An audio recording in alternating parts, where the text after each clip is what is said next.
Hi, everybody. My name is Nanika Edwards. I am a poet, author, artist, linguist, and educator from Trinidad and Tobago in the Southern Caribbean. Yes, I do wear many different hats. Today, I'd like to tell you about a poetic device that is a lot of fun to use. It's called a pun. Do you know what a pun is? Can you tell me what a pun is? Have you ever heard that word before? One thing that I can tell you is that puns can be very punny. They can be fun and funny or pun and punny. Right? So that's a pun, right? Saying that a pun is punny, right? So punny, um, punny sounds like funny, but punny could also mean, that it's just full of pun. I don't think punny is a word, by the way. But anyway, um, I'm just being a bit corny. So today I'd like to share a poem with you. It comes from my book, I Love Me Poetry, The Beauty of Black, which is a book that is for and about women of color and people who love them. So let me read my poem for you. It's a very short poem. You can see it on the screen here. It's called Ebony in Ivory. And this is how it goes. Ebony in Ivory by yours truly. Eve was ebony, as was her bow. So my dust and your clay got some brown paint, God's original design for the human line. Ebony to ivory, we are gened with black. Take a big bite of that, then chew and chew and chew. It is forbidden fruit. Okay, did you catch the pun? Did you spot the pun? Okay, I'll read it one more time, and that should give you a chance to figure out where the pun is. By the way, you may be seeing maybe one or two new words here that maybe may not be that familiar to you. So, for example, in line 2, we have the word beau. Beau means somebody's sweetheart, somebody's sweetheart, the person that they love, romantically. That's their beau. Particularly if it is a male, right? Not female, but male, okay? And what else do we have here? Hmm. Ebony. Ebony is another word for black. Ebony means, when somebody uses the word ebony, it usually refers to the color black. And I do think that ebony may be a type of stone, if I'm not mistaken. Let me see. Let me look this up. Let me make sure that I'm telling you the right thing. Okay, so ebony. Okay, it's a type of wood. It's a type of wood, but it also refers to a deep black color. Well, black is not a color, but a deep black hue. Okay, or a deep black shade. I guess that's what black would be called. Black is a shade, I guess, or a tint. I'm not too sure, but it's not a color. All right. And ivory, I'm sure that many of you would be familiar with the word ivory. Ivory is a material that an elephant tusk is made of, and it's also associated with the color of the tusk, okay? It's a kind of beautiful white or slightly off-white color. Okay, and the word gened, as far as I know, that is a coined word, gened. It comes from gene, as in genetic coding. I'm going to look that up and see if it can be a verb. When I'm writing poems, a lot of times not a lot of times, but sometimes I make up words. So gene is usually a noun, but here I used it as a verb, okay? So it's just saying that our genetic coding includes a particular shade, okay, which is black. All right, and I think that's it. I think that's it. Other words, I think you would know. If something is forbidden, it means that it's outlawed. It means that it's not allowed, it's not permitted. It is officially not allowed. So that's forbidden, okay? That's what forbidden means. And the poem starts off by mentioning Eve. And if you are familiar with the Bible and the story or the account of the creation of the human race, then you would probably be familiar with the names Adam and Eve. So Eve was Adam's wife. Okay? Eve was the person that God created to be God's companion, to be Adam's companion in the Garden of Eden. Okay, so I'm going to read this poem again and see if you can spot the pun or the puns. Ebony in Ivory by yours truly, Nanika Edwards. Eve was ebony, as was her beau. So my dust and your clay got some brown paint, God's original design for the human line. Ebony to ivory, we are gened with black. Take a big bite of that, then chew and chew and chew. It is forbidden fruit. All right. Did you get the pun? Okay, the pun is in the last line. Excuse me, the pun is in the last line. Forbidden. Forbidden. Forbidden is not usually spelt like this. Usually it would be forbidden. Usually forbidden, well, forbidden really should be spelled Forbidden, forbidden. But in this case, what I did was I have the prefix FORE, then a hyphen, and then bidden, okay? So how is that a pun? A lot of people, when they read this poem, they completely miss that.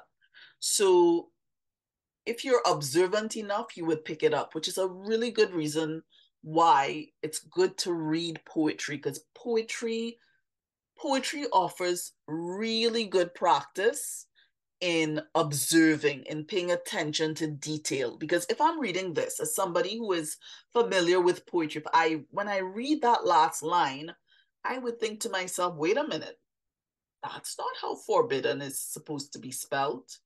But then knowing that poetry is a very precise art where where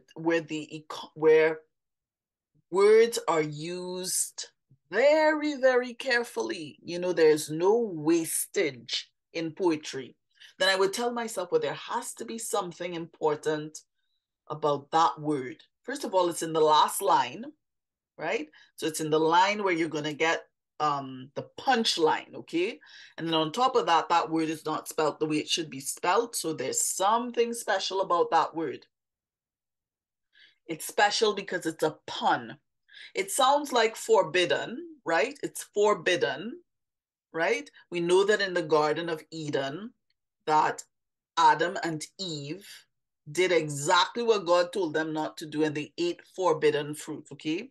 But in this case, the forbidden fruit is being presented not as the actual forbidden fruit that God told Adam and Eve not to eat, but rather as the idea, the thought that all of mankind can trace our genetic coding, our genes, our identity back to the first man and woman, Adam and Eve, and they were people of color, had to have been. They had to have been people of color because archaeology proves that the first man and woman, as far as we know, were actually lived in North Africa. Possibly, I want to believe also possibly in the Middle East. But even if they were around that region, the climate, I want to believe, was such that the first man and woman would have had melanin in their skin. They would have had brown skin. Okay, melanin is pigmentation in the skin that makes the skin brown or very dark. Okay, so when it says it is forbidden fruit in that last line, the for, F-O-R-E, as a prefix means before. And bidden comes from bid, which means to, like when you say that you have to do the bidding of the king. Bidding means, you have to do, bidding is like a command. When you do someone's bidding, it means you do what they desire or you do what they want. Okay, so let me look that up and make sure I'm telling you the right thing, because words can have all kinds of interesting nuances. I want to make sure I'm telling you the right thing. So, okay, there we go. Bidding means a command or an invitation, okay? So so bidden comes from the word bidding, and it means like to command or to summon, like an official high level request, okay, like from a king or a president or something like that. So forbidden means that this forbidden fruit was requested or commanded or summoned before. And the before there is really the prefix for. When it says it is forbidden fruit, it's saying that this fruit was commanded even before Adam and Eve were created. This fruit was in the mind of God even before he created the universe and the world. This fruit was in God's thoughts even before he created time, when God existed in this realm of eternal timelessness. So when it says it is forbidden fruit, what it is saying is whether people like it or not, whether people like the idea that we all have the same genetic coding that makes us ethnically connected to an ancient past, and that makes us one big family, even though we may have different skin tones and different complexions, but we can all trace our genetic lineage, our genetic line back to Adam and Eve, who were Black, who were people of color. That's what the last line is saying, okay? So it is a pun. It is a pun because typically when we think forbidden fruit, we think of the fruit that God told Adam and Eve not to eat. In this case, the forbidden means this fruit is something that God had planned long before he even created Adam and Eve. Also, the line before the second to last line is very important. Chew and chew and chew. What it's saying is, you see this forbidden fruit? This is fruit you can eat. This is fruit you can consume. This is fruit that you can accept into your system. Unlike the original forbidden fruit, which Adam and Eve were not supposed to eat. So what this poem is saying is,